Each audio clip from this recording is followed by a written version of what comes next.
This is the Seahawkers Podcast, episode 434. I'm Brandon Schultz of the Military Seahawkers, and I am joined by my good buddy and Montana Seahawker, Adam Emmert. Adam, how you doing, buddy?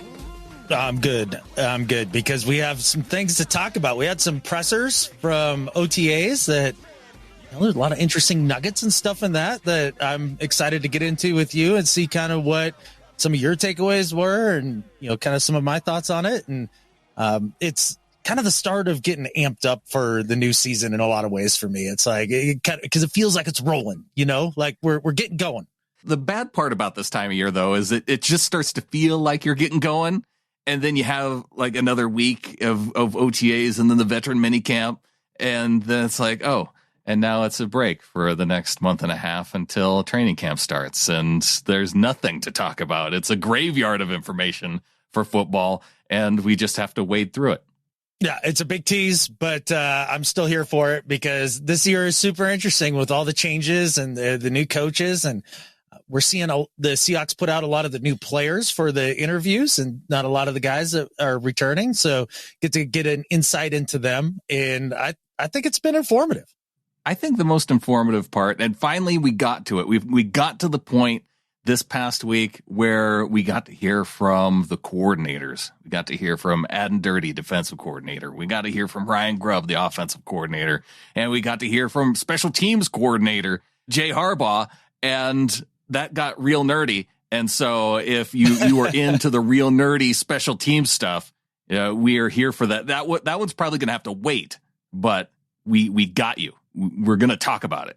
Oh, for sure. Hey, look, 16 minutes of special teams talk is usually unbearable.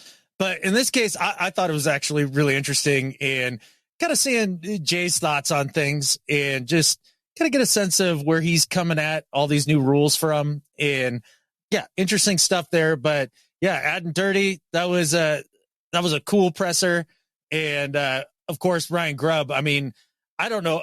I think most of us as Seahawks fans, I think we've been waiting on pins and needles for that one a little bit more than maybe some of the others, only because we've gotten to hear from Mike. And so you get some of the defensive thoughts through there. That's where his focus is. And now we finally get to get the guy who's in charge of this offensive side of things to really kind of explain where they're at, where they're going, and maybe flush out a little bit more of his philosophy. And not only did we get the coordinators, we got two of our top guys on national programs. We got our coach, Mike Macdonald, who was on the Adam Schefter podcast. And so we got to hear from a national perspective, those types of questions that came through. I don't happen to care for maybe some of the national questions because it doesn't get into the nitty gritty maybe as much as we'd want. But we also got to hear Geno Smith on Jim Rome. And so, yeah, I like it when at least our guys are getting some national recognition, because it at least lets other people know that, hey, the Seahawks are out there. And I especially like Geno Smith because I get hyped up when a guy like Jim Rome is also hyped up about Geno Smith. And through their interview, they talked about, gosh, he brought up Geno Smith's quote that he's so famous for. That was, I feel like it's 2-3 years old at this point, when he said he ain't right back, though. And we did get a little bit of new stuff, though, from Geno, because Jim was asking him, or talking to him really, about how much easier it must be for him to prepare for this new offense because of how much he's seen over the 12 years. And this was Geno's response. It's funny you say that because, I've in the past, 2 weeks, I've seen plays that I have never seen before. And that's something to say for a 12-year veteran. And, Coach Grubb's, he's come right in and, like Coach McDonald, man, he's laid it out for us. He set the tone. He's got high expectations. We got high standards. And I mean, the guy he's got some plays, man. I can't wait to get out there and show the world. But not too soon, not too soon. But when the time's right, we'll be able to unleash this offense. And I think, with Grubb and, you've seen what he did at UW, and even the colleges that he were previously. And, he's just always had a really good offense. And schematically, man, it's going to be great. It's really going to be good. And I think it's going to help all the players. We're all going to fit into the system. So before we had the Ryan Grubb interview at the OTAs, we're looking for clues, right? And we got a little bit of a clue here from Geno about what this offense is going to be like, because he's referring directly to the University of Washington. And I feel like between Geno, Sam Howell, and Pharoah Brown, I got one impression. And then listening to Grubb speak, I got a fairly different impression as to what they're doing and things like that. Geno mentioned the idea that it's a lot of plays that he's never seen before. And, that's pretty interesting, right? Because oftentimes, the offenses all kind of come from, tried and true offensive systems that have been in the league, since Bill Walsh or before even. Right. And so you hear him talking like that. And then you hear Pharoah Brown saying that you mentioned, Geno saying about Washington, and Pharoah Brown being like, well, yeah, it's Washington. It's all Washington. That's all I'm doing is just watching Washington. And you're like, oh, okay. So is it going to be very much like that then? Mostly all the NFL people come off the Bill Parcells tree and all these different trees. So, the foundation of the offenses is in the NFL across, the league is fairly similar, right? And it's just different verbiage, right?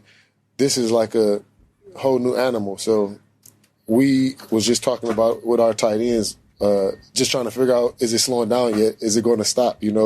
We keep getting these installs and we keep getting new plays, and we trying to go back and perfect the old stuff, but, new stuff keep coming in. So it's kind of fun because you're always on your toes. You don't know what's coming next. So it's been exciting. And so one of the interesting parts about that soundbite with Pharoah Brown is that as he was saying that, we hadn't yet heard that they were about 50% of the way through the offensive installs. So he's not even to 50% yet, and they're already feeling a little bit overwhelmed in terms of the amount of information. And I think that one of the things that I was thinking about college offense, a lot of times college offenses, because they aren't professional football players, it's often pretty basic in terms of the stuff that they're asked to learn and know. And so the fact that it was this complex, Geno talking about things that he hasn't seen before, Pharoah Brown saying that it doesn't really come from a traditional type of NFL background, and that he was feeling overwhelmed before they'd even gotten halfway through the installation of the offense through OTAs. It kind of has me thinking, okay, that there is some complexity here to the Ryan Grubb offense. I don't think that complexity was ever an issue that I worried about when it came to Grubb coming into the league here. I obviously, if you've listened to the pod a bunch, I'm reticent about the hire just in terms of, just football history and just how these things have usually gone. And I'm trying to find a way to talk about it a little differently so that everybody who's super fired up about this can remain that way and not get upset, because I want it to be a balanced conversation, right? And so there's some things when we talk about Ryan Grubb that I'm going to get into that are probably going to sound a little more positive, but this part of it, like when I heard it's really not based on anything in the NFL. That lit my hair on fire. No, it did. It lit my hair on fire. What are we doing? Now that to me is a very boomer bust strategy. It could totally flame out, or he could be the next Sean McVay plus, right? Because it's something the league hasn't seen, and it really does change things in all of that. Also hearing, it's a lot of Washington, that offense makes me extremely nervous, because I keep hearing different pundits come out and say, well, Ryan Grubb, it's power running in there. It's actually power running in there. And then you see these people, show some different clips, and it's runs from the shotgun, mostly to the outside, linemen with huge splits. That is the antithesis of power running. And then they always say, well, it's a finesse offense, but it has power elements to it. And it's like, well, it's a finesse offense. That's what it is. You can't have both at the same time, really. There can be a blend where it's a balanced offense, but you're not going to have an offense that you throw the ball a ton in and have it be a power offense. It's not how football works. It just isn't. Mm-hmm. Now, whether or not that will be a success, we'll see. We got a long ways to go here. They're only 50% of the way through the install. But the way the players talk, like Sam Howell,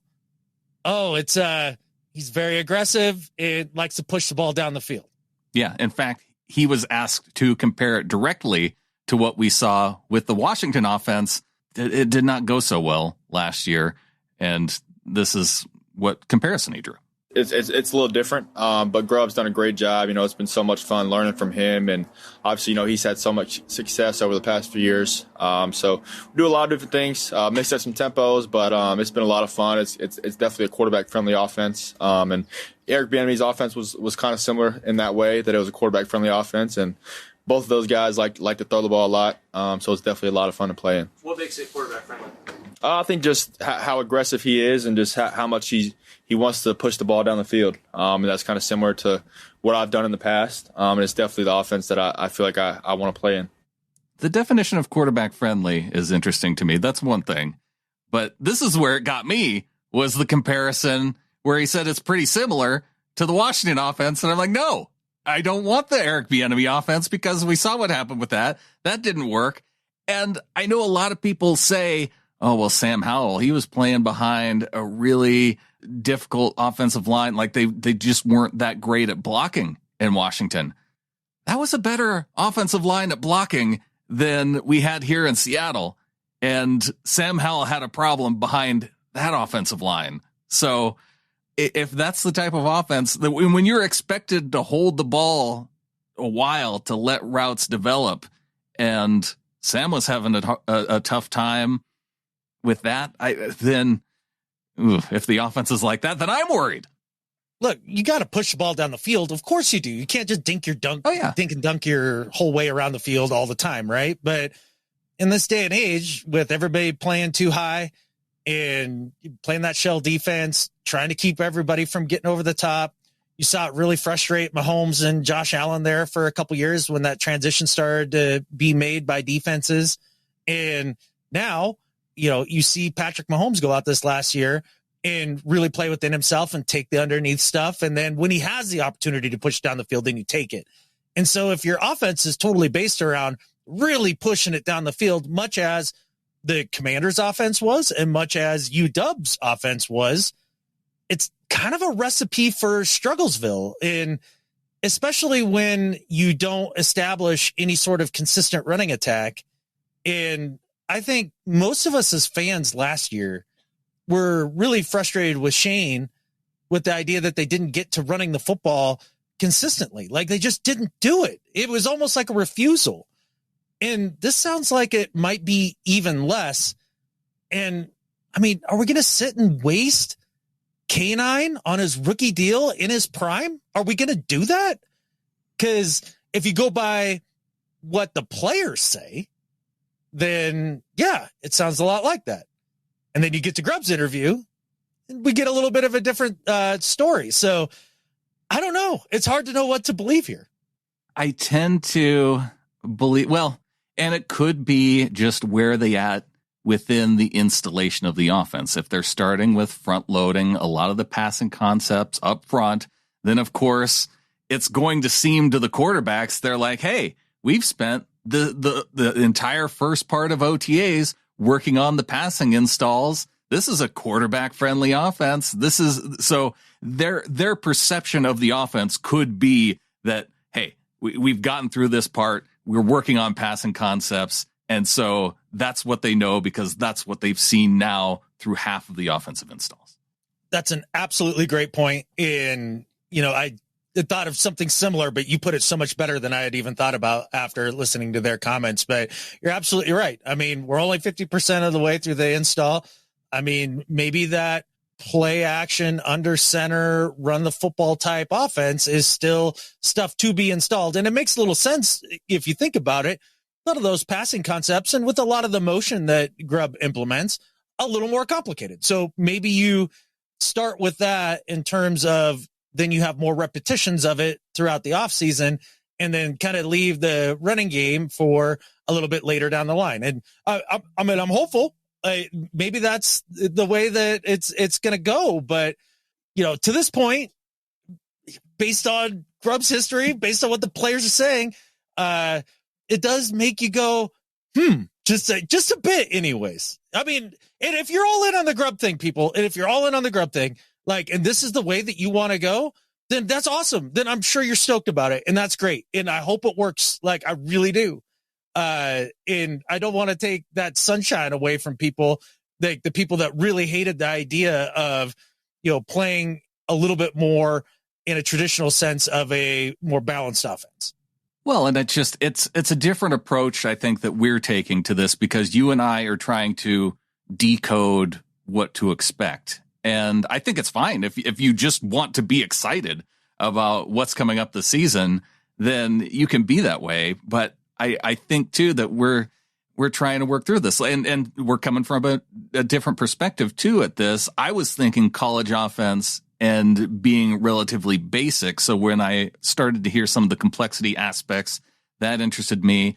I know you're more on the idea of finesse versus power. And because a lot of times when you talk about finesse versus power, that's not an offensive type of identity that's exclusive to college. Because when you talk about a lot of those pass happy spread type offenses, or you brought up the run and shoot, that's one's probably, I don't know, would you describe that as finesse? Because there is, the run component of it. Yeah, but it was a lot of shotgun runs, right? Okay. And not only that, but the most famous run and shoot team would probably be the Houston Oilers, Warren Moon time, right? Yeah. And every time that they got to the playoffs and hit some cold weather, they melted down. Right. A la the Dolphins this year, right? Like, they ran the holy piss out of the ball. The Dolphins did this year, except for it was all, outside zone stuff, sweeps, speed, or how can I not think? Fly sweeps, that sort of thing, kind of finesse runs along with the finesse offense with a weak-armed quarterback.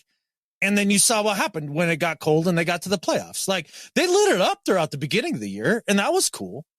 But yeah, when it comes to making the playoffs and getting to the playoffs, I'm not sure it's the most consistent way. And I actually did some research on this, Brandon. I sat down and was like, all right, maybe my perspective of wanting to be a little bit more balanced, or even a little bit more run heavy or run focused, however you want to put it. Mm-hmm. And in that being a more consistent way to win and to have success is not true. And so I went back all the way through 2013 till 2023, which I thought would be 10 years, but when I counted it up, that's actually 11 seasons. So this is for 11 seasons. I took a bonus season. Yeah, bonus season, but that's a pretty good sample size, right? 11 years, 11 seasons. If you take all of the top 10 passing offenses and you see how many of those teams went to the playoffs during that stretch, they went to the playoffs at a clip of 51% of the time. So about a coin flip. If you were a top 10 passing offense, half the time you made the playoffs. If you were a top 10 running offense during that 11 years, you went to the playoffs 62% of the time. That's an 11% difference. You have an 11% better chance if you're a top 10 running offense than if you are a top 10 passing offense over the course of the last 11 years. And that's just getting to the playoffs. Right. Which is, I was trying to make success like a relative, I mean, not that making the playoffs is easy, but like a relatively low bar, a bar that you'd be like, oh, well, you really skewed this, so you made it impossible for passing offenses or whatever, or really favored running. No, just all you have to do is make the playoffs, right? And you hear Coach Mike talk about it, and he's talking about chasing edges all the time. And like, I think of edges and like, it's a 2% better chance of doing well on a play because you use the right technique or whatever it is, right? An 11% difference, that's huge. Now, if you want to be almost dead nut certain you're going to the playoffs, it happened 21 times in that 11 years that a team finished both in the top 10 passing and in the top 10 running. 20 of those 21 teams made the playoffs. The only one that managed not to do it was the 19 Cowboys, which gave me some sort of joy that I can't understand. But it felt good to know that they were the ones that couldn't get it done. But 95% of the time. So, like, if you're looking at this, to me, it's like, okay, obviously be great at both. I mean, that's your best chance. Cool. If you are great at both, chances are good you're going to make the playoffs. You're going to make the playoffs. It's almost a deadlock. Unless you're the Cowboys. Right. Unless you're the Cowboys. Yeah, that doesn't break my heart in any way. But, from there, then I think the next place you should emphasize is the running game. And then from there, the passing game. Like, it's just, it lines up with what you and I have talked about for years on the podcast, where you want that consistent running attack so that you can take that style of play anywhere in any weather condition, no matter who your opponent is, and still be able to inflict your will upon them. And it's just a more consistent way of getting it done. Not that you can't get it done passing. Clearly 50% of the time you do it, 51. Like it can work. It's just a little less likely. See, I took a little bit different approach to thinking about it. And I want to get to Ryan Grubb's comments, but since we're here, I was trying to think of the different types of offenses that really had success over certain periods. And, we brought up the run and shoot. You brought up Houston. Obviously, like the Air Coryell style offense is more of that style, pushing it downfield. And then like the Greatest Show on Turf, which I think is a derivative of Air Coryell, right? Because Schottenheimer took it a little bit, and so it was shoddy. It was and Mike Martz, obviously, who was the offensive coordinator for that Super Bowl team. Yep. And that was probably the team that I thought of that had the most success. It was a relatively short window, but it was a consistent period of success in the NFL. Right. And, if I'm looking at more kind of pass first teams that have done well in the past, I mean, that 1 year for the Saints and Drew Brees, like, there you go. 1 year for Peyton and Indy. And then, I mean, you saw a high-flying offense go against a good defense in a Super Bowl when Peyton took his Broncos up against the Seahawks and got smacked. And then, obviously, these last couple of years, you point at Mahomes and Andy Reid. And, I almost feel like they're kind of this outlier that you can't be like, well, just play like them. Well, okay, then just go get another Patrick Mahomes to play like them. Like, they don't just grow on trees. You don't just go to USC and pluck him off the vine and be like, he's the next Patrick Mahomes. Like, that's not how it works. The other thing that I thought interesting about the making the playoffs, whether you're top 10 pass, top 10 run, is that the running teams, the variance year to year was very minimal. Almost every single year, like clockwork, 6 to 7 teams that were in the top 10 running the football made the playoffs. When it came to passing the football, there's some years that 9-8 teams went. There were some years that 3-4 teams went. There was a higher variance, right? It was more volatile. And I think that is something to note as well. And again, this isn't the end all be all about philosophy of offense and all that, but just kind of a sense of where I'm coming from a little bit with it. When I think about it too, I think about injuries as a component of that, just based off of Seahawks history, because I know that Pete Carroll wanted to be a strong running team. And then there were years where all our running backs got hurt, and it kind of forced the hand of the team to lean more toward, especially Russell Wilson at the time, and the pass. And unfortunately, he had some wheels to him.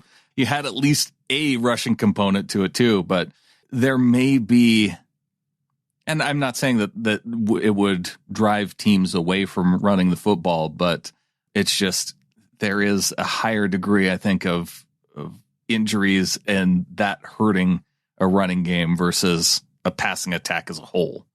I mean, it depends. Obviously, it depends if you're really reliant on sense.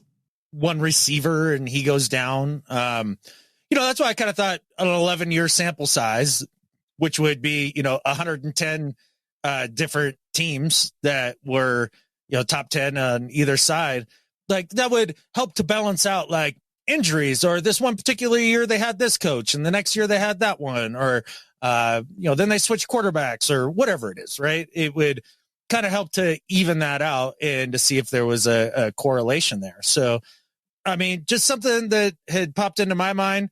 I spent hours scribbling stuff down in a notebook, Beautiful Mind style, where I probably could have just found like an AI something somewhere and had it all figured out. But, after listening to the players and then after listening to Grubb, I kind of wanted to dive into that because I thought Grubb had some interesting things to say regarding how he's shaping this offense for this year with this group in this league. Well, and I think it started off for me too with his commentary regarding Geno, because Geno earlier had come out and said, hey, I'm a drop back passer and this is a drop back offense. And so they put that question to Ryan Grubb and said, what Geno's saying is this really a drop back offense, the way Geno's portraying it? Yeah, I think that there is a really good marriage there with some of the skill set that Geno has. I think that, we ask our quarterbacks to do a lot. Luckily for us, Geno's really athletic as well. And I think for us, we don't have to limit it to just drop back. I think he's really good in the play action game as well, which will be a big part of our offense. And I think for us, it's not just the 5-step all the time, but I do think that Geno is really good at getting the ball out on time and very efficient with the football, which, he obviously showed in 22, led the league in completion percentage. So I think that's something that marriage of understanding how to get the ball out on time and really take care of the football is something that works obviously really well. So I think we have multiple topics that we can branch off of just this one answer alone from Ryan Grubb. We have the Geno commentary. We have the offensive philosophy commentary, and then, there's the Geno versus Sam dynamic and some of the things that Geno does well. Do you want to start with the play action part? Yeah, I definitely want to get to the play action part. I wanted to start by saying, really after listening to his whole presser, God, I'm rooting for this dude. I really am. I like him. Yeah. I like his demeanor. I like the way he talks about the players. I like his humbleness. I like some of his answers to questions about his offense fitting into the league and, what Leslie Frazier has meant and, a lot of that stuff. And I just listening to the dude, I'm like, yes, I dig this guy. I want him to be awesome. I really do. So that kind of brings us to the play action part, right? And I hope to God that there's a lot of play action, but I also hope to God that it isn't the stupid shotgun play action. Now this is all just based on a feeling for me, because I went and tried to find some correlation between, running from, under center to running from the shotgun and what that looked like. And I couldn't find any meaningful correlation of success or non-success. So take that for whatever it is. But to me, when you're running play action out of shotgun, it's barely play action at best. If you can kind of visualize it in your head, the ball comes to the quarterback. He just kind of reaches over. The defense can see the ball the entire time. The quarterback doesn't have his chance to get his back to the defense and really hide the ball. And the runs from shotgun aren't nearly as powerful in terms of moving guys around as they are when you're running from under center. And I think playing from under center and using play action from under center is a much more effective way to play football. So when he says, yes, we're going to do a lot of play action, then I see somebody like a dude with a YouTube channel called Big R. Shout out to that guy. Has been doing a couple little Seahawks things. And one of his things was, play action. Grubb said play action. Here's some examples of play action. And it was all read option-y looking stuff out of the shotgun. And to me, I'm looking at that and be like, that doesn't suck the linebackers up. They're not fooled. They can sit back while you sit there and do your little shotgun play action and be fine.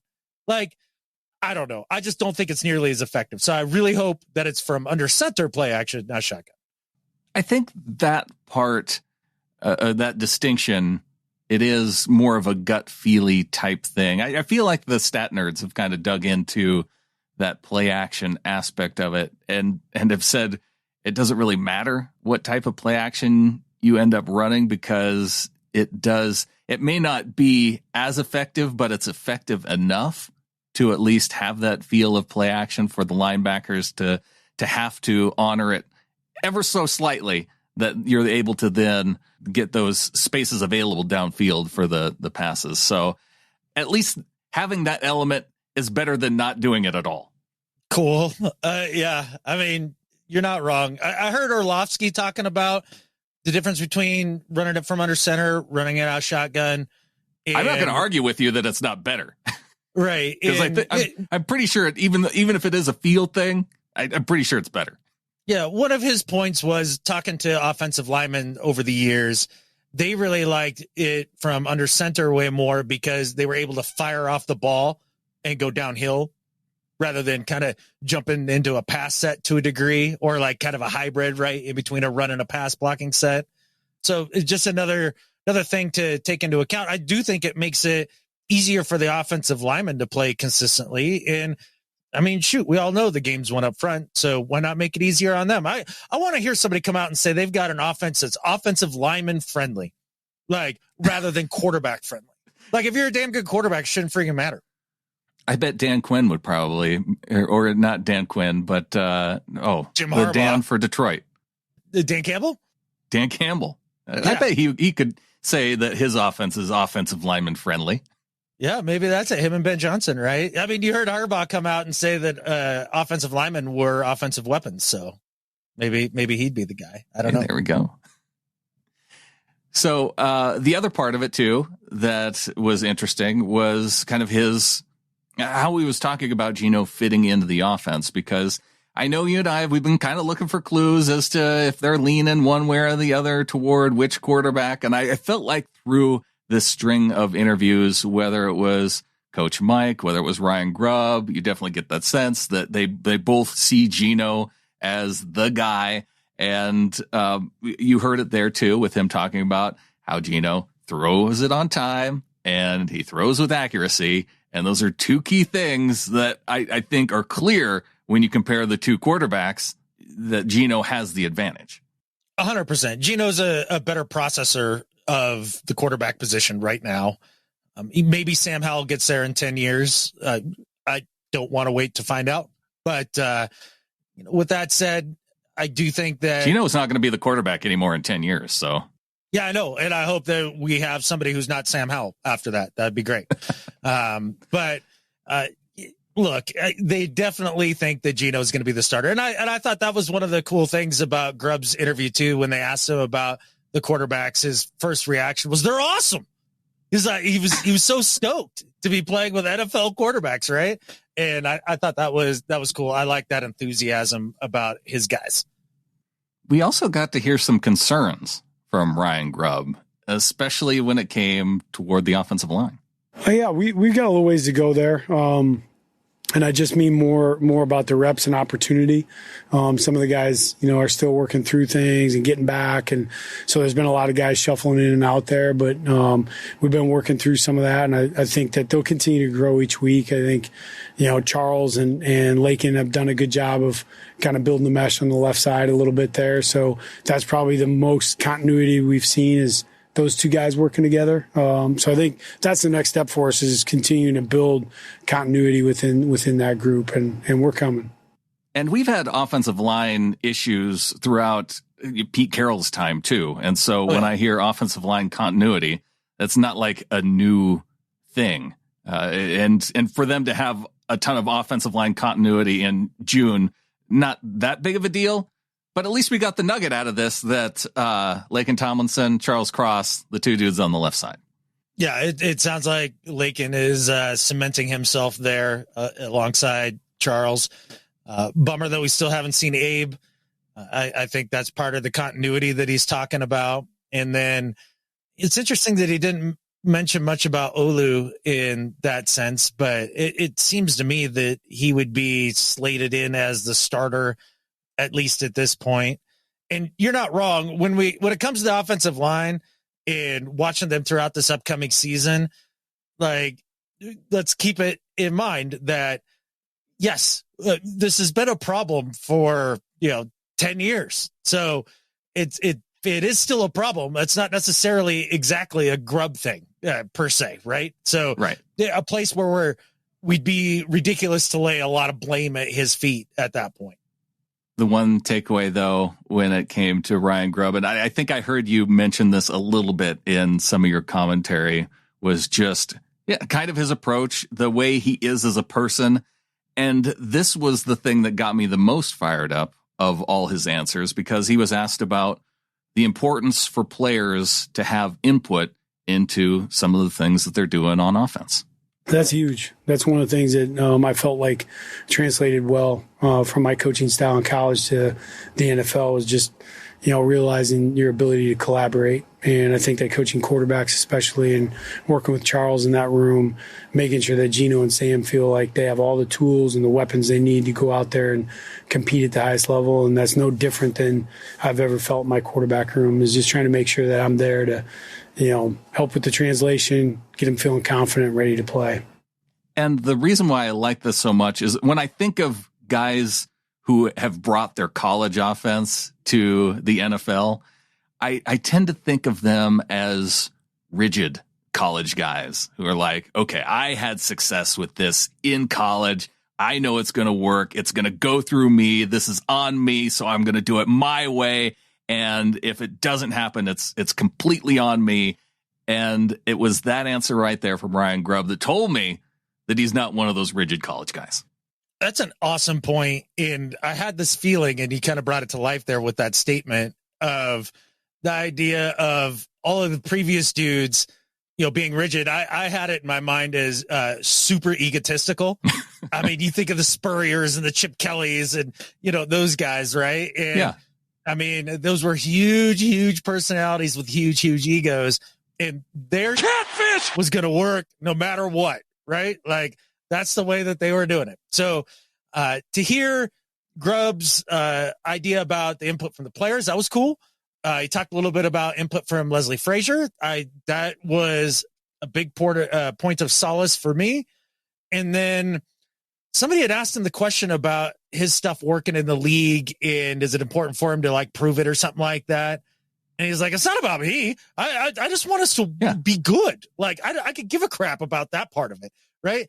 And it's a series of those answers, right, where you come away from it being like, ooh, okay, maybe this is the one dude who can make this leap as the other ones have failed, because he just has a different mindset going into it. Maybe that's the key, and something to give me a little bit of optimism. And again, trying to search for that a little bit to try not to be such a downer about it before we see a snap of football. I think that brings us into some of the commentary from Coach Mike Macdonald, because one of the things that we've been missing, and we can talk and go back and forth about these offensive concepts and how they might work, how they won't work. One of the staples, Adam, of this time of year is hyping up dudes who we were hyped up to see them take a leap going into the next season. And we finally got some of that. We finally got some of that from our head coach, Mike Macdonald. Let's start off with his comments on Julian Love. He has elite poise, and that's something that we're chasing. Like if something doesn't go our way, let's keep our poise. Let's play the next play. The game is slow to him, so to be able to communicate at a high level, I think, kind of shows you what it should feel like when he's out there. And we have several guys that are like that, so it's really exciting about that. But J Love in particular, a guy that will be able to move around, change some different spots. You don't see that yet, but he'll be a guy that will be able to move around and utilize in a pretty sweet way.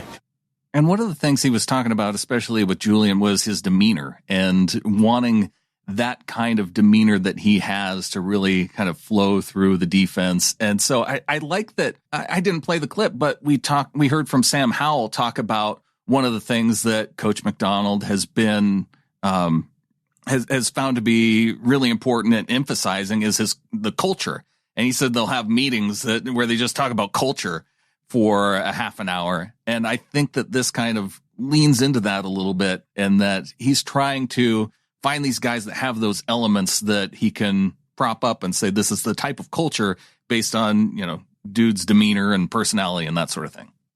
Yeah. Starting with his comments about Love. He's obviously loving him some love, and that's great.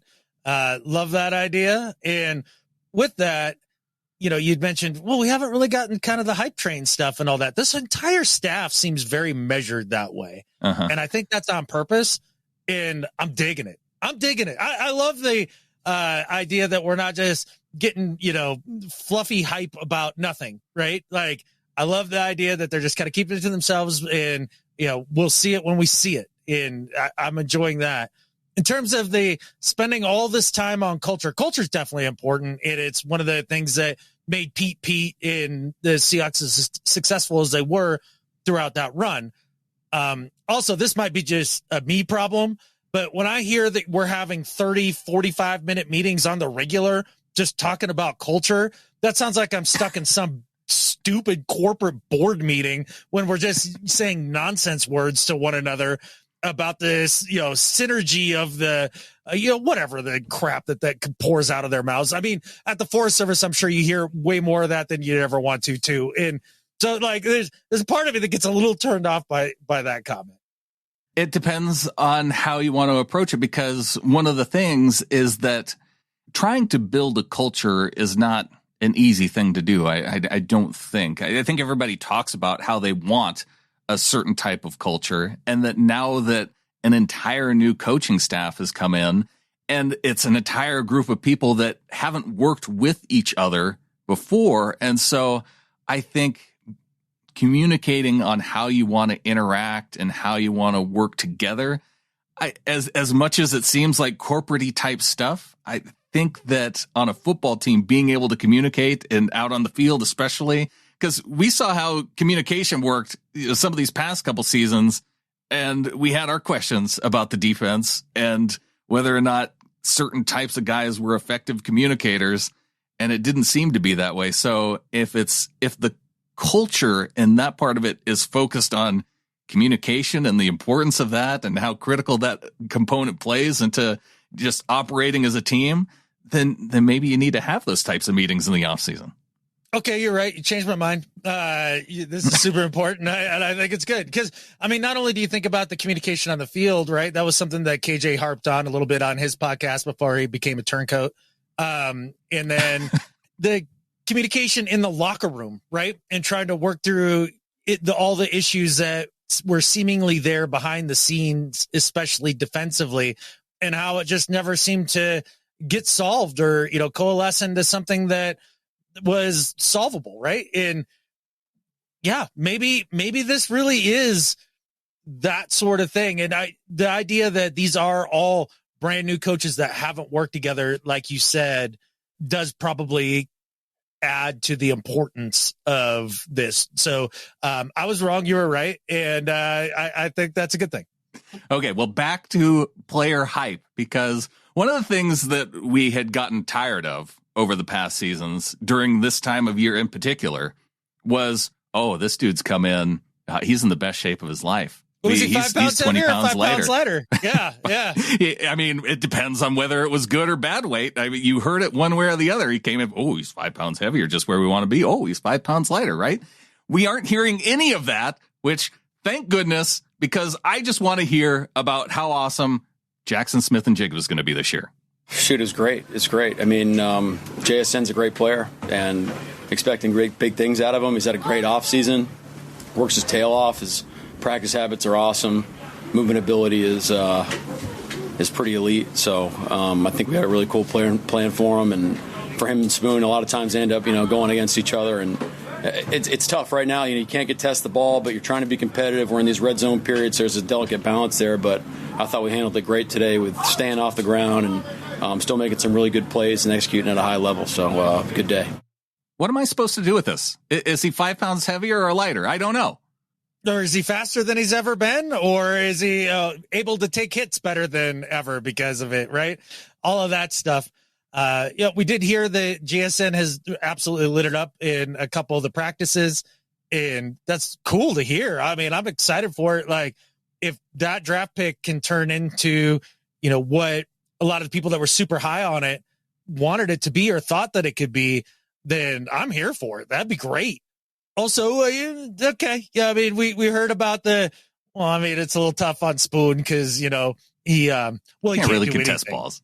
Yeah. I know you did hear a little bit of tinge of disappointment. Like there's so many moments where I hear the defensive coordinator version of Mike Macdonald come through when it's like, when any type of offensive success is mentioned, he's like, you can hear it kind of just in his voice. Like it's there. And maybe it's a perception thing for me because I am looking for it, but I just get the sense that it irks him when the defense isn't awesome. I think you're dead on this. I think you're dead on. Did you listen to the Mike Macdonald mic'd up? Yes. And I and every think time the offense did something good, it'd be like, right, sweet. All right, cool. Like, great, 15 yards. I mean, we kind of got gashed there, though. So, like you know, like trying to be excited about his offense being good, but then also being like, oh, gosh, you know, just couldn't handle that D coordinator just popping out again. And I really enjoyed the mic'd up Mike Macdonald thing. Just seeing what he's all about on the practice field. Like it's helped kind of offset some of the awkwardness in his media stuff, which I think he's getting better at as he's getting more comfortable, by the way. I think he is getting better, but seeing him in his natural element, you're like, that's why you hired that dude right there. Yeah. Right there. You can see it. Well, speaking of some awkward moments, there was even one in that JSN clip where he said something to the effect of, we got a really good player playing for him or playing for him. He didn't say us, like, or we've got a really good player. And so it was that part of it. It just, well, yeah, he's playing for Ryan Grubb. He's not playing on the defense. Right. Yeah. Well, Ryan Grubb or Leslie Frazier, or because it seems like Frazier is kind of helping with the offense side of things. I don't know if it was in this clip because he talked about some of the importance of hiring Leslie Frazier. He was asked about it by reporters. But there was another part too. Oh, no, I think it was in his Schefter interview where he was talking about Frazier and that he wanted to see him put the offense in more like third and long type positions. And again, it was that defensive coordinator mindset. It's like, hey, can we make it a little bit easier on my defense here for a little bit? And kind of pointing to Leslie Frazier. But we've had this question about kind of where Leslie Frazier comes into this as far as how he works with the coaching staff and the team, his role, that sort of thing. It was really important. I mean, I think Les is probably the first or second guy that we called when everything went down, and was a priority for him to work with him and just really cherish our relationship. And see, there's the thing again, priority for him to work with him. He's using him or them in weird ways in both of these comments to me, but and also the first or second thing. You know, he talked about Frazier, and we'll get back to that non-interview with Schefter here in a second. Unless you're really into offices and or Schefter's crush on Mike Macdonald's wife. It took 6.5 minutes just to get to actual questions. Yeah, it was ridiculous. Like that was not an interview in any way. Like we were talking about offices and and then his dog, how he's getting a new dog, how he couldn't get 2 dogs. Right. And then Schefter brought up his wife like 3 or 4 different times. It's like, easy boy. Okay. Like it was getting weird. It was getting weird. So yeah, that was interesting. But then you also heard in the Grubb interview, him mentioning Leslie Frazier and him bouncing ideas about the offense off of him. And, you know, we did our little video on one thing that we'd really want for the Seahawks to do. Right. And I had mentioned, well, maybe just bring in Holmgren to bounce ideas off of. And there's 2 or 3 commenters that, you know, kind of fried me on that. You know, most people didn't really have much to say about it. Cool. But like, obviously, like he needs that. And it made me feel better knowing that even though Frazier's a different defensive guy, maybe that's even a benefit too, because he's getting it from a defensive perspective of like, yeah, I mean, don't get too wild here. And you even heard Grubb say, you know, outside of that comment, like, yeah, I know, like there's some stuff that ain't gonna fly in the league. Like I'm going to have to do it a little bit different. Made me feel a little bit better too. Yeah, I did. I was going to clip that too. It was so short, but yeah, essentially that's what he was saying is, yeah, he knows that stuff in college, the pros are going to have answers for that other teams, you know, couldn't quite address at the college level.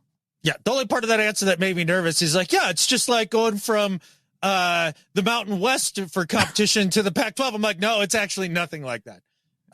No. It's a little bit, a little bit more of a steeper curve. Yeah. The worst dude on a roster was better than almost any player in the Mountain West on any given year, right? Like it's very different. But I think I get what he's saying. It's just there is a jump. We did get to see a fun aspect. So yeah, before we get into the non-interview interview, because I don't have much from that. There wasn't a whole lot to clip from that. It was awful. There was one part of the press conference at OTAs where we got to hear Mike Macdonald have a little bit of fun.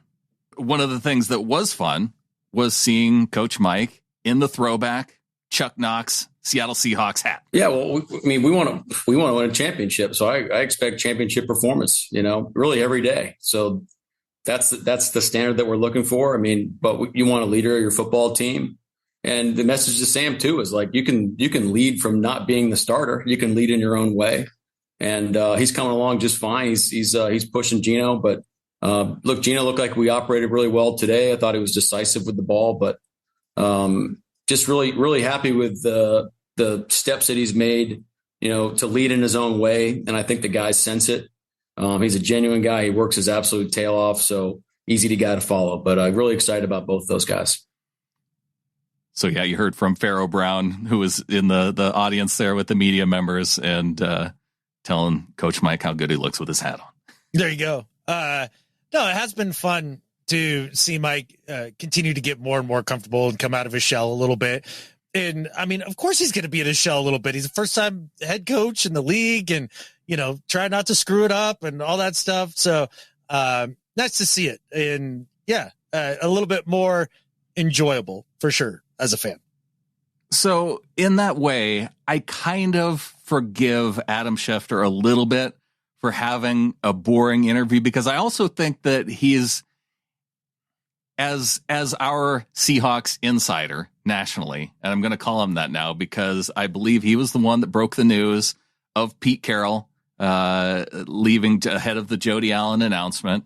There was one other offseason piece of news that I'm spacing on right now, but he is the guy who is tied in with John Schneider, which led him to this interview. So he's not going to push too hard in this first sit-down interview that he has with Coach Mike Macdonald, which I think is the reason why we saw 6.5 minutes of talking about his dog. And that's fine. I'm getting to learn our coach too. But whether or not it was him getting a new dog, we also got to learn about what goes on in Mike Macdonald's sleep. He was asked if he had any sleepless nights leading up to his first meetings with the team. Well, what's funny is I sleep fine. Everyone that knows me knows that I go to bed super early. I got no problem falling asleep, but I dream about the team. So I'll have like conversations with guys, and I'm like, wait a minute, is this the dream that I had, or is this, an actual conversation I have with you? So there's been a couple of those, and since he dreams about his players that we heard about there, this was the obvious follow-up question. Who have you dreamed about so far, Mike? Who have you dreamed about talking to? The usual suspects. I don't know if I'm on the record thinking about guys that I'm dreaming about, and that's a little weird. But the context of them are out of. I mean, you'll never believe it. You're like, holy crap, this is all above board, obviously. And so we got to hear how our coach thinks on his feet. Almost a gotcha question from Adam Schefter about who he dreams about. He caught it. He wasn't going to go there. He would have known. I mean, already sounds a little bit bad, but yeah, we don't need to hear exactly which players he's dreaming about. And he only has appropriate professional dreams about grown men on his football team. That's the other thing. All above board. All above board, Adam. So all above board. That's good. That's good. I was really glad to hear that. Yeah, I don't know what Schefter could have done. Like, it sounded like he just was hoping to, chat with Mike on a phone call, like for the past couple months, and like just kind of catch up. And then he got the interview. He's like, oh, well, I'm just going to use this instead of a phone call. And, that was about it. Like, yeah. And he got all the way to the end. He's like, oh, I suppose I should ask a question about quarterbacks. Yeah. Well, we want to win a championship. So I expect championship performance, really every day. So that's the standard that we're looking for. I mean, but you want a leader of your football team. And the message to Sam too is like, you can lead from not being the starter. You can lead in your own way. And he's coming along just fine. He's pushing Geno, but look, Geno looked like we operated really well today. I thought he was decisive with the ball, but just really happy with the steps that he's made, to lead in his own way. And I think the guys sense it. He's a genuine guy. He works his absolute tail off. So easy to guy to follow, but I'm really excited about both those guys. So there we go. One last QB comparison from Coach Mike Macdonald. Yeah. And, you're starting to hear Mike sound more positive about Geno than he had maybe in previous comments. So that's also nice to hear as well.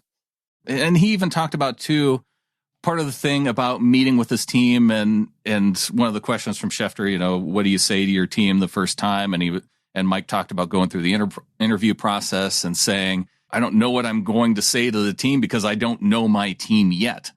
And so I kind of like that approach to it, is that it's all kind of tailored to the specific players, not kind of that, any kind of mindset. I love the idea that he's not really into speculating, right? I mean, that's over the years as we've done the podcast, right? How many times have we been just frustrated with that sort of stuff?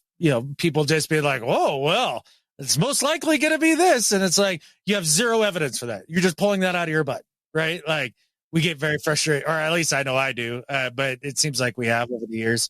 And I do like that about Mike and Grubb. Kason Williams going to be your wide receiver number 3 going number into 3. Yeah. Number 1 in your hearts. But I never got caught up in that personally, but I know never. how it is. Never. Why? How could you have? Yeah. But whether it's, him, Grubb, or Aden Durde, who is he the coolest, most laid back coach in the NFL? I don't know, but listen to some of his answers. I think you might agree that I think he is. I think at this time of year, you really have to kind of step back and look at it from a big picture. I don't think you have to get down into the detail. You're going to install the system, then you're going to install it again, then they're going to get another hit of it next week when we get into true mandatory minicamp, and then they get another hit in training camp. I think right now they're just where they're meant to be, and you have to. I think at times at this time of year, you've got to be comfortable making those mistakes and learning from them, You worry about certain guys being emotional. And I feel like he's very much a compartmentalized type of guy. Like, he's not going to get too high, not going to get too low, a very even keel and wanting. It just comes through all of his answers. Well, maybe because he's a Brit, which makes him sound like a tiny bit Australian. Like, it just feels like he has no worries, all the time. Like that, I enjoy that.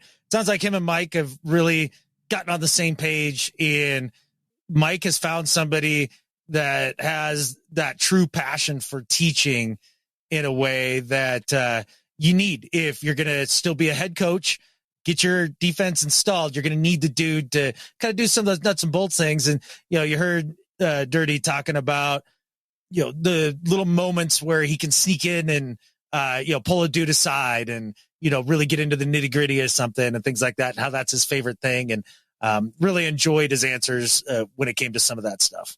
And he gave a lot of credit toward Dan Quinn for teaching him how to be that type of teacher. So that part of it was cool too, because you have that tie back then to Super Bowl era Dan Quinn with the Seahawks defense.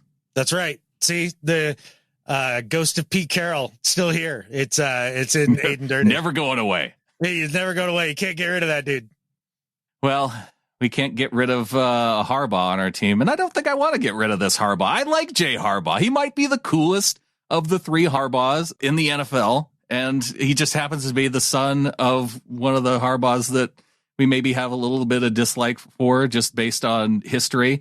But I'm not going to hold that against my special teams coordinator, Jay Harbaugh, talking about because we got to hear about how he's going to approach the kickoffs, and he was asked if we're going to see maybe a little more squib kicking in the NFL.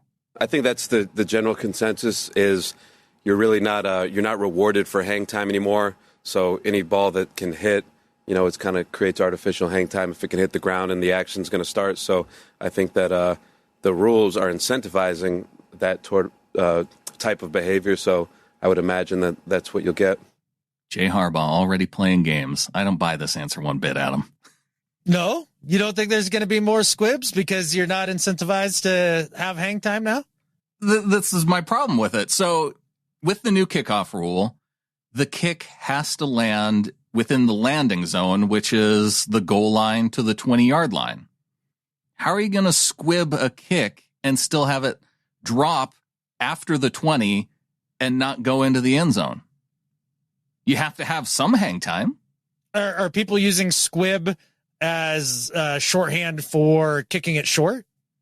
That's the only thing I can think of. Yeah, that was what my That's not guess a squib was. kick to me. A squib kick's like you kick it 5 yards down the field, and then it rolls around, and you try to make some guy that never handles the ball touch it, right? But you can't do that because if it hits short of the 20, then it goes to the 40.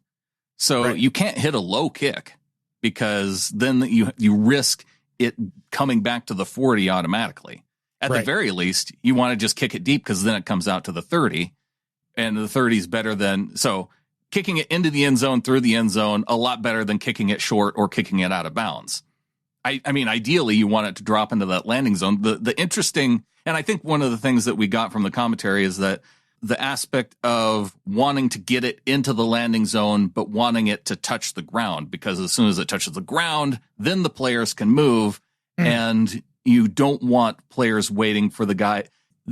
You're a whole lot better off if the ball can hit the ground and then the players can move. And because then I think you have a little bit of a heads up on the return team, but you're going to have multiple returners. So it's going to look a lot different. And I think that you could tell through the entire 16 minutes, that's one of the big things that they're grappling with as a unit. I could have listened to him talk about this for an hour and just all sorts of little nuggets that came out of that. Just the idea of, okay, as a blocker, you now have 1 second before a dude's on you rather than, a 30-yard windup, and describing, he called some of the outside blockers tackles, right? He's like, well, that's what we call it for this, right? And it's like, ooh, I want to know more. I want to know more about all of the stuff that went into this, because some of the little nuggets that he was throwing out there, stuff I'd never thought about. Because again, how many of us really think about kickoffs and returns, right? Like, and that's the whole point of changing the rule, because it'd become boring. We didn't think about it. I think it's exciting. I'm fired up for it, and I'm here for more Jay Harbaugh for sure. One of the things that I found interesting about that was the discussion around whether or not you actually have a professional kicker kicking the football. And because the idea being that you might need that guy to ultimately tackle. And so do you have a guy who is more of a tackling specialist who can also kick versus a professional kicker who generally those guys aren't very good at tackling unless you're one of the few elite guys at tackling at that spot. Like there weren't very many. I think Josh Brown on the Seahawks you have to go back that far to pick out a guy who was not afraid of making a tackle when he needed to. But yeah, generally, I mean, we saw the opposite of that with Seabass during his time in Seattle, who had no interest in making a tackle. Like, you would have been better off having a lineman who could kick maybe and good at dropping it in that zone, but that's going to be a difficult thing to do. So that was some of the discussion that you heard throughout that interview. I think Jay Harbaugh did an excellent job of not stating what is obviously the solution to this. You have a professional kicker who has all the kicks in his bag that you could possibly think of, who maybe came from, I don't know, down under and played some rugby and knows how to tackle a little bit, like say a Mr. Big Dixon. Yeah. I think that's who you throw out there to be your kickoff specialist. I think so too. And I could see come week one, him trotting out there for these kickoffs. Yeah. What kind of things can he do with a ball off the tee differently versus punting? I'm more confident in his ability to kind of do some of those unique placements. And so whether or not it could be a giveaway of the kicker that they trot out there. If it's Myers, then, hey, it's just going to be a kick through the back of the end zone, and that's fine. They're going to be, because that's the other takeaway that I got from this. There's going to be teams who are just going to say, yeah, I'm kicking it through the end zone. I'm not even going to mess with trying to figure out how to block this play, how to design these plays early on. I mean, we're going to have to, but I think I want to just take it at the 30 and not have to worry about getting absolutely demolished by a team who's really been working on this well. Yeah, for sure. Especially with, say, two talented returners that they can put back there that strike a little fear into you. I thought it was interesting to hear Jay talk about how some guys are going to kind of conservatively like inch their way into this. And then other dudes who are going to throw everything at the wall and see what sticks. And you definitely got the sense that he's definitely more in the middle and probably going to be like, yeah, we're going to try out some few things. And that really there's a lot that's the same. That's what I'm focused on. And that's what we're going to do. It's going to be fun. I think this is a great change for the NFL. This is one of my favorite things in a while that they've done rule wise. And how it ends up playing out, I have no idea. I think it's going to be fun. Well, it's got to be more fun. Yeah. Because it's different. It's something. It's something. Yeah. It's one of the things that I think is going to make preseason fun in particular, because I don't think, well, that's going to be the time to actually really test this out and get a sense of some of the more crazy things. Like normally teams hold back in the preseason. Within the preseason, I don't think there's going to be teams holding back on this part of it. I think they're going to want to see some of the different ways they can make it work.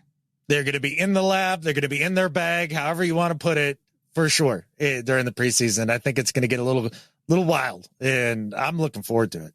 We got to hear from a few of our players, a bunch of our coaches, and Adam, what do you say we get to our second half of our show? All right, man, let's do it.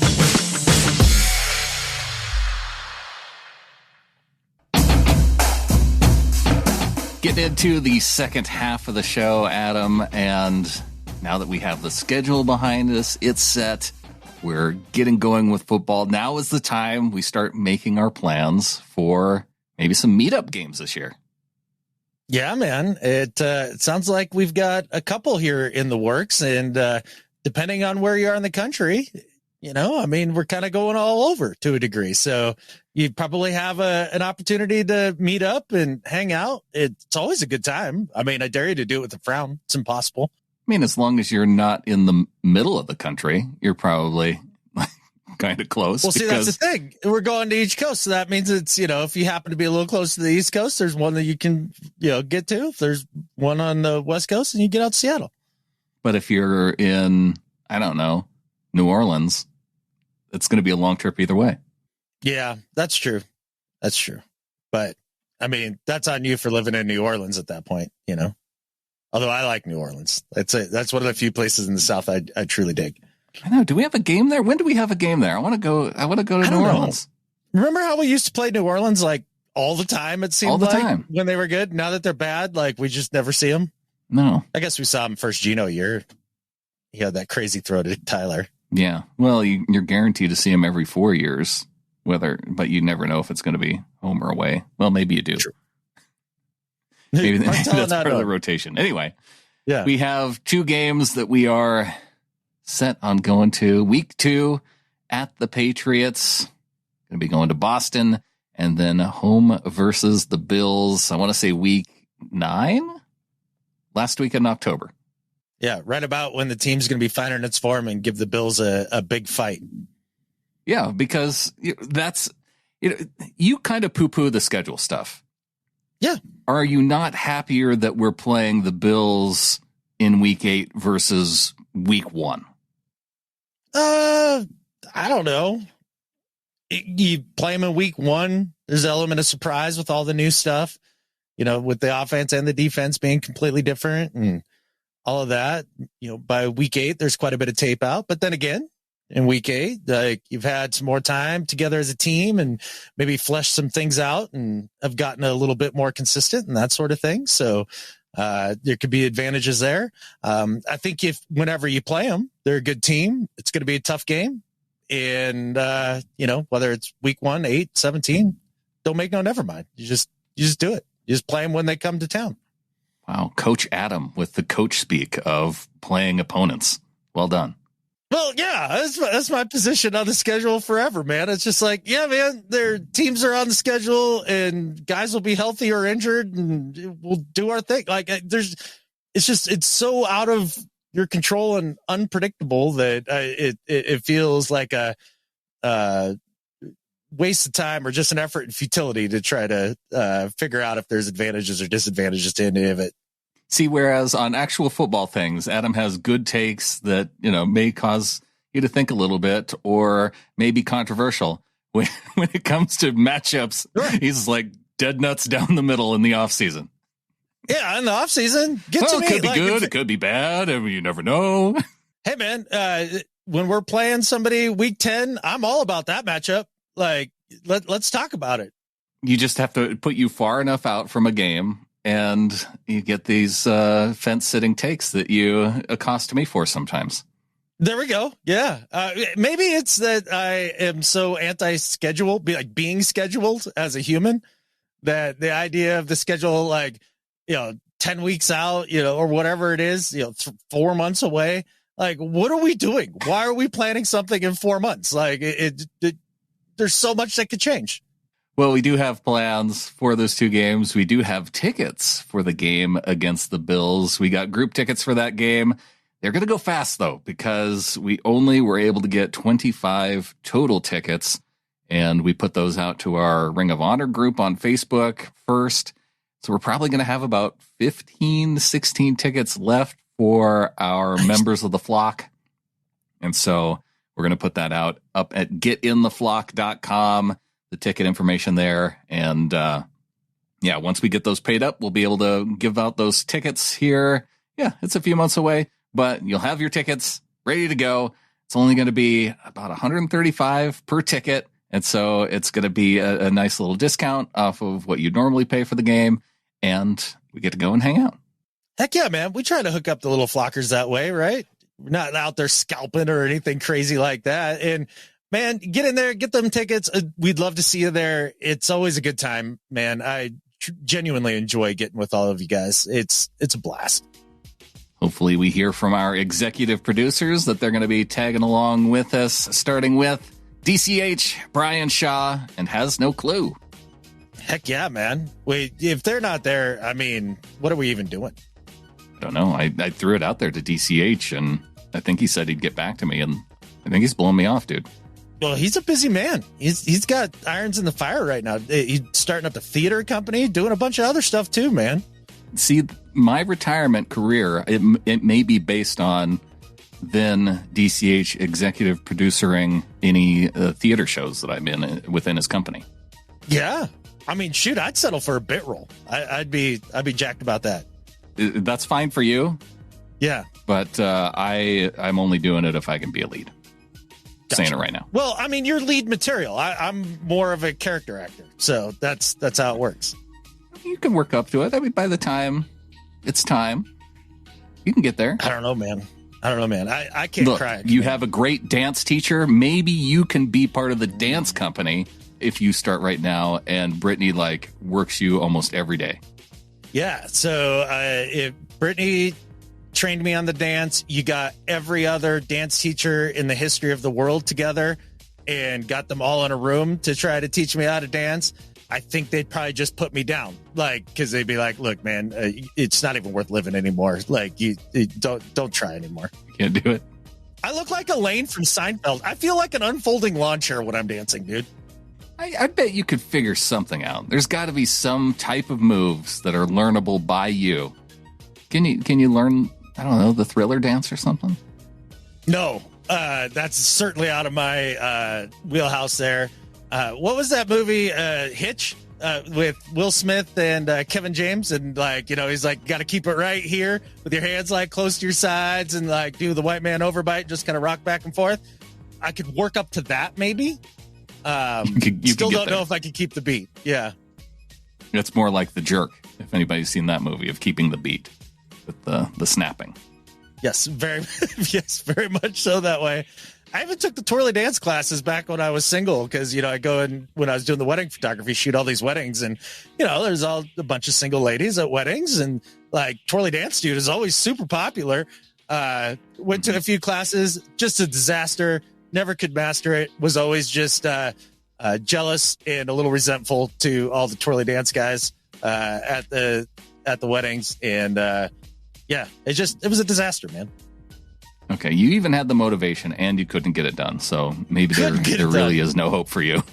Yeah, there's a can't or won't situation, and it certainly falls into the category, no doubt. All right. Well, we can't have a donation segment this week because we don't have any donations. So there we go. Hey, there we go. Off season, all that stuff. I guarantee you after this show, we're going to have a few new members of the flock and some people coming in, maybe giving us a raise, things like that. The first half of the show was super fun. Even though it was yesterday, and we're now doing the second half of the show the next day. It's a long intermission. I think it's still quality. Sometimes we take that break in between the first half and the second half, and it's just a pause, and then we go right into it. Other times, yeah, it's a whole day. We're wearing something different, and here we are. So, yeah, guys, getintheflock.com. Come on, help a brother out, producing all this off-season content. I think it's worth it, value for value. And again, you're going to want to get in the flock via getintheflock.com, especially if you want to have a shot at getting tickets for the game against the Bills. So that's going to go out to our members of the flock here coming up in about a week. And yes, if you are a member, you're going to get that email first. Heck yeah, man. See, there's little bonuses. Little bonuses like being able to send us email, although you can do that through GoHawks at SeahawkersPodcast.com. But we've got Levi from Adelaide, Australia, sending in an email saying, "Morning, gentlemen. I've been listening for a while now, and today has been one of the most exciting days of my life. I'm planning a trip to the USA this November, anxiously hoping I could see my Seahawks in the cities we're traveling to. I'm proud and excited to say I'll be in attendance at the game against the stupid Niners on the 17th. Absolutely cannot wait. I was just wondering, what should I expect from a game like this? I've never been to the USA. What are the do's and don'ts? Appreciate what you guys do. Keep up the great work. Go Hawks." From Levi. Well, do's and don'ts. I think it's really pretty simple. Just be cool. You just don't be a jerk to people. If people are a jerk to you, let it roll off your back. But, being an Aussie, I don't think Levi's going to have any problems with that. Really, the biggest thing is just, make sure you don't get too liquored up throughout the game and get a little too rowdy. But again, as an Aussie, I feel like they can hold their liquor pretty darn well. So I think Levi's going to be money about no matter what he does. All he has to do is just show up and be charming, as he always is. And it's going to be amazing. On game day, though, what you do is you get up early, you hit Pike Place, and because you want to get your Beecher's mac and cheese early on. Yeah. That way you fuel up a good carb fuel load, because you're going to need that to get you through the game, because you don't always want to pay. And, sometimes stadium food isn't all that great. But you get your Beecher's mac and cheese down there. You can go and you can get your sipping chocolate from, or your cheesecake. What else do we got down there you got to go to King Street Bar and Oven either before the game or after the game. That's where all the Seahawkers that are local are hanging out at King Street. So that's the place to go. And then, just, try and see some of the touristy things while you're in Seattle. Hit up the Space Needle, take a ride up that, go through the Museum of Pop Culture that Paul Allen owned, and you can see some of the pop culture stuff. It's a good time. Hopefully Levi's not lactose intolerant with all of your suggestions there, because you could have a rough day. Okay, well, if you're lactose intolerant, then you skip the Beecher's mac and cheese. You go and you get your Seattle dog outside of the stadium. Those are pretty money. It's a hot dog with grilled onions and cream cheese, and it may not sound great, like if you've never thought about that combination, but it's good. It's one you can't argue with. I think it's a home run all the way around for sure. I think the other thing you could expect from that game is watching the defensive genius Mike Macdonald shut down Shanahan and the high-flying 49ers with their newly extended running back, and have yourself a good time with that. I think it's going to be fun. And one thing to think about if you haven't got your tickets yet, generally it's really best to wait if you know you're going to be there anyway, and if you're going to get them on secondary market, to just wait until you're going into the stadium, and because prices start dropping about an hour before the game, because people who have tickets and they're trying to get rid of them, they start dropping prices about an hour before the game. So something to think about. Or we have our pair of season tickets that if our members of the flock are going to a game and we don't have somebody using the tickets, you can hit us up. And we generally have those available at face value. Absolutely, man. And those are killer seats. They're absolutely killer seats. Couple of benefits. This is the Seahawkers podcast benefit show, apparently. There you go. See, we're givers, man. It's just our inherent nature. Trying to give out pick'em prizes, but I haven't heard from Danger Russo, Hard Tellin' Not Knowin', Yacky Hawk, Meet My Calf, Puna Melt, MK Decaf, Lock It Like It's Hot, or Jonathan Chivers. And Jonathan's not getting a prize anyway because he didn't come up with a team name. Although, I mean, he does participate in pretty much everything and is an amazing little flocker, so I might let it slide. He doesn't participate in emailing me back, though, when I have a prize. Well, I know. I don't either. Yeah, I suppose. I can't hold that too much against him. So we're going to start doing 2023 prizes very soon, probably here later this month. So, yes, if you finished as one of the top winners of either the weeks or within the top 5 for the Pick'em League, be looking for an email from me here coming up in the next couple weeks. I'm going to be caught up by the start of the season. This is going to be fun. That's amazing. That's amazing. Big kudos to you, man. On to do better and better at life. All right, man. My do better this week is for Douglas Clausen of CBS Sports. And I feel like CBS Sports makes my do better quite a bit. I would love to hear what like the interview questions are when you're getting hired there. Like, what's the most outlandish idea that you could pitch for a story that makes absolutely no sense? And I mean, I think that's what their basis for hiring people is on. Well, they have Pete Prisco as one of their lead guys too. So, I mean, we could tell by the quality of who they hire here. There you go. And so Douglas here, he writes an article and he kind of starts it out with like a weird idea of why the Seahawks should do this specific course of action that he's proposing here. And basically starts out with, Geno's good, but like, you're not going to win a championship with him unless he has a massive amount of help. Like Trent Dilfer won a Super Bowl, but it's because he had a massive amount of help. And first off, Geno Smith is way better than Trent Dilfer was when he was playing with Baltimore. Number one, like that's like, let's just not get that twisted there. Yeah. And then let's pick the worst quarterback who's won a Super Bowl and compare him to Geno Smith. Right. And like, I don't know. I'm pretty sure every single quarterback needs a decent team around them to win a Super Bowl. Like that's kind of how it works. It's not like Mahomes is going out there with a bunch of scrubs. He didn't win the Super Bowl this year with literally no defense. In fact, the defense was a big part of it. So he's like, but I'm actually a big Geno Smith guy. I think he's good. And it's like, well, then what are we talking about here? So his suggestion to get Geno all the help that he needs is for the Seahawks to go out and trade a first-round pick for the likes of either Khalil Mack, Hassan Reddick, or Matthew Judon. All old edge rushers. Like, what are we talking about here? Who's paying a first for Khalil Mack right now? Who? No, there's nobody in the league that would. This isn't Bears Khalil Mack.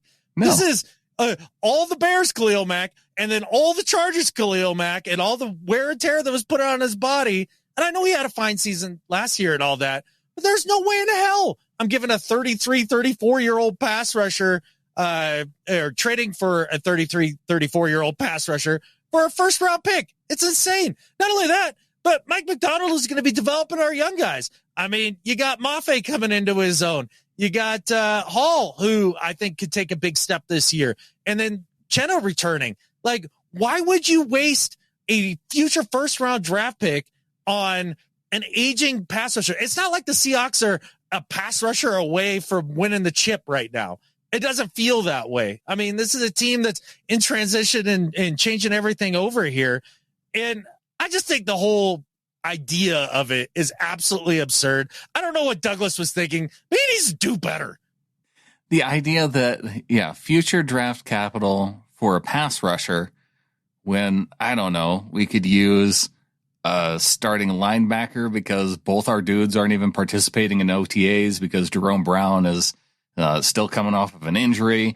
And I don't even know what's up with our other Dotson, our other dude there. So, let's go get a pass rusher, give up a first round pick, And that's going to be the piece that really helps Geno. No, not an interior offensive lineman, because we went and got Laken Tomlinson off the scrap heap.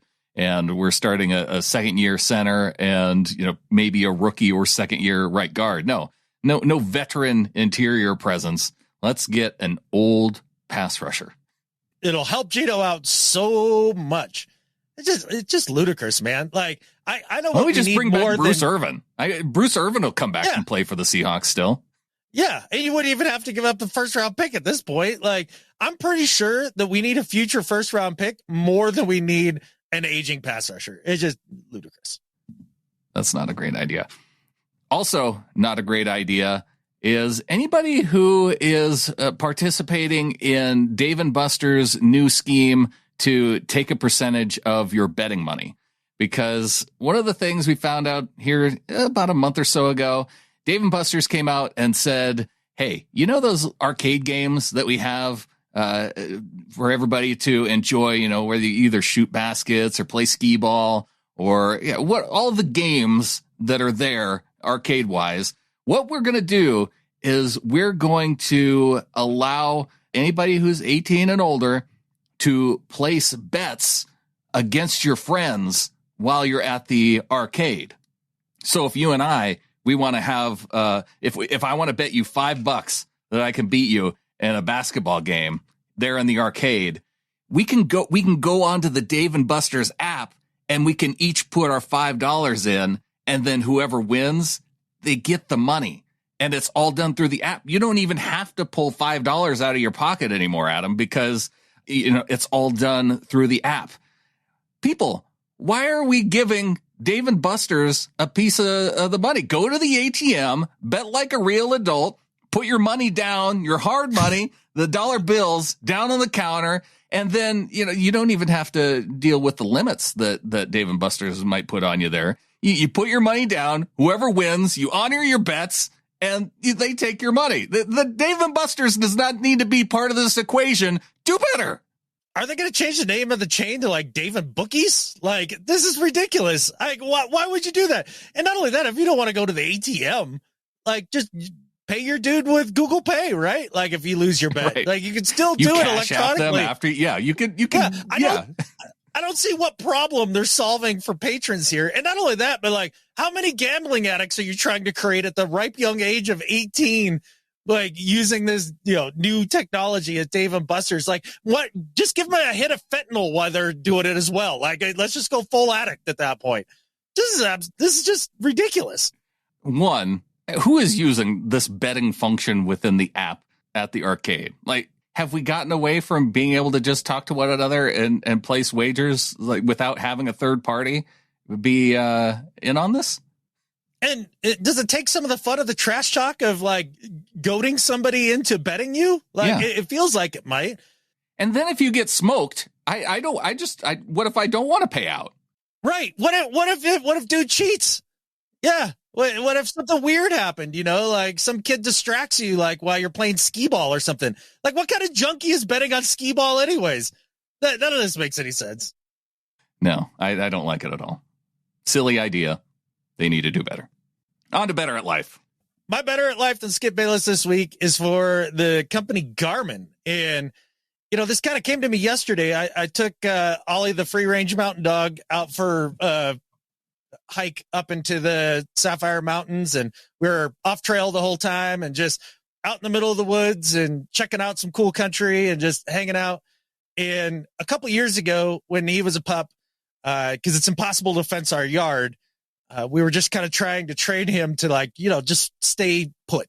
And we looked at a bunch of different dog trackers and like all that stuff. And they all required cell service or they just didn't work for very long of a range or anything like that. But this Garmin thing, man, I have the Alpha 100. They make newer ones now, and you can find used ones for a decent price because they're not cheap. I'm going to put it to you this way. But it allowed me to go out there. I'm out there hiking around. I haven't seen the dog for half an hour and wondering where he's at. Pull out the tracker. Oh, he's just been 200 yards out in the tree line, just past my sight the whole time. Like, doing circles and making sure I was good and chasing off deer and just having himself a good doggy time out in the woods. So like, if any of you guys are the type that like to get out in the national forest and stuff with your dogs, and you get a little stressed out about the idea of not knowing where they are at all times, this product is fabulous. It doesn't require service. I've tracked him all the way up to like 1.5 miles away. And it was a great training tool as well, because I was able to only yell at him when I knew he was going somewhere I didn't want him to go, and, not make the mistake of yelling at him when I thought he was off doing something and, he was just here at home. And it made all the difference in the world. He's a great dog, and it's made it so much easier going forward. And then conversely, it also doubles as a GPS for you. And I've got pretty good wood sense, but at the end of the day, yesterday, we're kind of in this rolling granite topography that was all a burn area. It all kind of ended up looking the same. I could have easily gotten twisted around up there, but was able to whip that bad boy out, know exactly where I was going. I could tell that I hiked 4 miles. And then not only that, I could look and I could tell Ollie hiked 9 miles throughout the day. It was great. I highly recommend it. I think Garmin's a cool company, and it's a really cool product. So for all you dog owners, check them out. And this is not paid or anything like that. Just I've been using it for a couple years, and it just really dawned on me, like, just I needed to share like how awesome this was. So Garmin, better at life than Skip Bayless. But if Garmin did want to sponsor the show, go Hawks at SeahawkersPodcast.com. Hit us up. Yeah. We wouldn't turn it down. Absolutely. Yeah. My better at life this week is for our head coach, Adam, Coach McDreamy. We got to hear him mic'd up for just a few minutes that the Seahawks posted to the social media. We brought it up. We talked a little bit about it in the first show. And, I wasn't at all concerned about the fact that 90 to 95% of him was mic'd up talking to the defense, because any of those questions went away when I heard him talk about what his choice would be if he got to pick the music for practice. Hey, who picks the music? No, you don't want that. No, just be like podcast. Head coach Mike Macdonald, if he had the choice to pick the music at practice, he'd be listening to podcasts. So for Coach Mike, podcast listener, better at life than Skip Bayless. That's my coach. You just said podcast. I was pretty sure he said Seahawkers podcast. I think that's what he said. That's what I heard anyways. Yeah. I think they may have edited that selectively, but maybe we just need to put that back in there. Yeah. Clearly there was a misunderstanding. The Seahawks don't want to put out there like who their favorite show is. And that's fine. Yeah. We know. And there's our big brained head coach right there, right? Like not listening to mindless music. Like he's learning something every day about something. And here we are at the end of the show. Hopefully you learned something today, people. Yeah. We learned I can't dance. I'm afraid of throwing the football. And I can't keep track of my dog. So like that, those are some big takeaways I'm sure that you guys have taken from the podcast this week. And let's not forget your anti-culture building. You don't want to have to sit through culture meetings. That's right. I want a cultureless society that is just random and basically just total anarchy. Why not? What could go wrong? And I think with that, there's only one thing left to say. Go Hawks. Go Hawks.